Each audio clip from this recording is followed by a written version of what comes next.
Keep it. I've got many.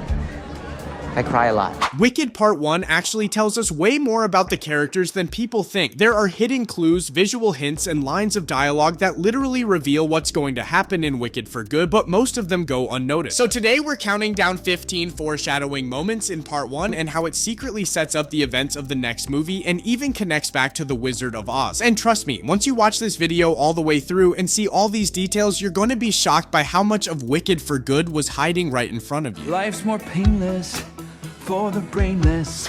Why think too hard? At number 15, we have The Wizard and I. This entire song is basically Elphaba accidentally predicting her own future, but in the completely wrong way. There's a line where she sings about seeing a vision of a celebration throughout Oz for her. A celebration throughout Oz, that's all to do with me. Technically, she's right. There will be a celebration, but not for the reason she thinks. In Wicked for Good, and even in The Wizard of Oz, the people of Oz do celebrate her. But they're celebrating her death, not her success. That's the exact celebration we see in No One Mourns the Wicked. The Wicked Witch of the West is dead. But the visual Easter eggs in this scene go even harder. When she runs into that wheat field, the entire environment looks almost identical to Dorothy's Kansas. Then Elphaba jumps, and a rainbow stretches out behind her. And when she lands, we see a flock of bluebirds. That's a direct nod to Somewhere Over the Rainbow. Bluebirds fly from the Wizard of Oz. And then there's the most painful foreshadowing of all. She sings about being so happy she could melt. I'd be so happy I could melt. Which is exactly what ends up happening both in The Wizard of Oz and in Wicked for Good when Dorothy throws water on her. I'm melting!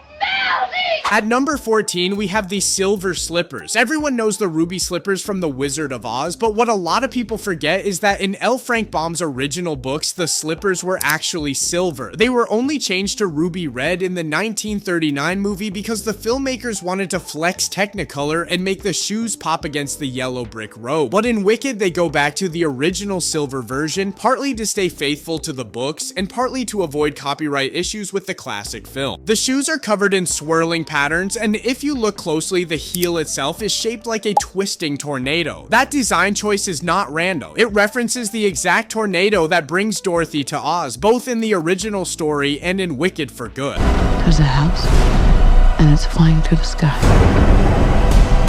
On the sides of the slippers, these semicircular accents are shaped like tiny rainbows, which is a direct nod to Somewhere Over the Rainbow, and inside the shoebox is ruby red, a nod to the ruby slippers. Give me back my slippers. I'm the only one that knows how to use them. In Part 1, we learn pretty early that Frex isn't actually Elphaba's father. Her mother, Milena, had an affair with a mysterious man who gave her that green elixir, and that's what led to Elphaba being born green. But the interesting part is we never see this man's face because it's always hidden with smart camera angles and shadow. But what we do hear is his voice, and that's the one detail they didn't hide. His voice is unmistakable. It sounds exactly like Jeff Goldblum, who plays the wizard. Have another drink, my dark-eyed beauty. I've got one more night left here in town. Well, in Wicked for Good, we're finally going to get the full reveal of who Elphaba's real father is, but Part 1 already hints at it really clearly, and when Glinda and Elphaba meet the wizard later, the connection gets even more obvious. There's this moment where the wizard pulls a coin from Elphaba's ear. Such a classic dad-level magic trick, and the way he talks to her feels like the movie is trying to show us that he feels something familiar about her, even if he doesn't fully understand why yet. When the wizard shows Elphaba and Glinda his model for the Oz of Tomorrow, there's a moment where the wizard picks up a tiny house from the model and places it right on top of a spire. It's a direct foreshadowing of Dorothy's house being lifted by the tornado in Wicked for Good and dropped into Oz. Then he does that little dance behind the curtain where we only see his shadow. The shadow silhouette looks almost identical to the staging in Act 2 of the Broadway musical where Dorothy melts Elphaba, and in the same sequence, Glinda casually picks the color yellow for the road, which of course becomes the yellow brick road we'll see in Wicked for Good. The yellow, really? Yes. It just says road to me. At number 11, we have all the hidden clues about Fiyero and how Part 1 quietly sets up his transformation into the Scarecrow in Wicked for Good. I'm Fiyero, Tigler. Winky country. Oh, Oz. These scarecrow hints are good, but they're nothing compared to the Tin Man and the Cowardly Lion details we'll get to later in this video. Throughout the movie, Fiyero's movements are the first giveaway. His fluid dancing and loose posture all mimic the scarecrow's movements in The Wizard of Oz. And if you look closely at his hair, you'll notice these subtle blonde highlights, which is a visual nod to the straw-filled head of the scarecrow. But the foreshadowing gets even better in the dialogue. There's a moment where Glinda tells Elphaba that Fiyero's been thinking and it really worries her. He's been thinking, which really worries me. That line hits different when you remember that the Scarecrow's whole thing is that he doesn't have a brain. And later, Elphaba literally tells Fiyero to get stuffed because the Scarecrow is stuffed with straw. No thanks. Get stuffed. During What Is This Feeling from the first movie, Glinda and Elphaba go through multiple activities as they sing about their loathing for each other. But one of them is actually a sneaky bit of foreshadowing. We see them in a class where they're fighting with sticks, which is actually referencing the cat fight they have in Act 2 of the musical, which we'll also get in Wicked for Good. People expect me to fly. Be encouraging. Are you crazy?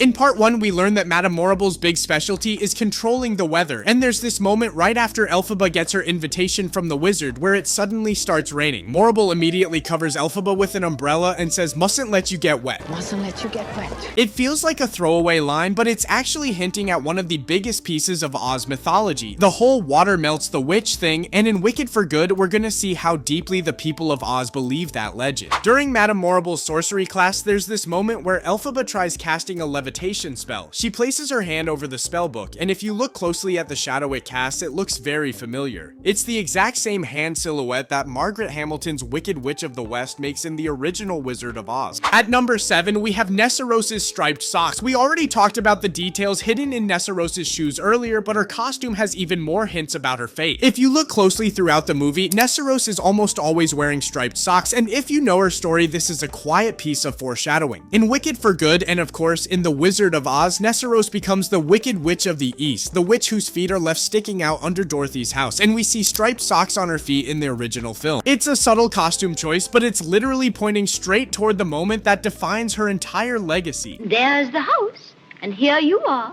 And that's all that's left of the Wicked Witch of the East. At number 6, we have the Cowardly Lion. We already met him in part 1 way earlier than most people realize. In Dr. Dillamond's classroom, we see a tiny trembling lion cub locked in a cage, and this moment is more important than it seems. That trauma of being trapped, abused, and treated like an experiment is exactly what scars him and shapes him into the Cowardly Lion we'll meet in Wicked for Good. Goes unpunished.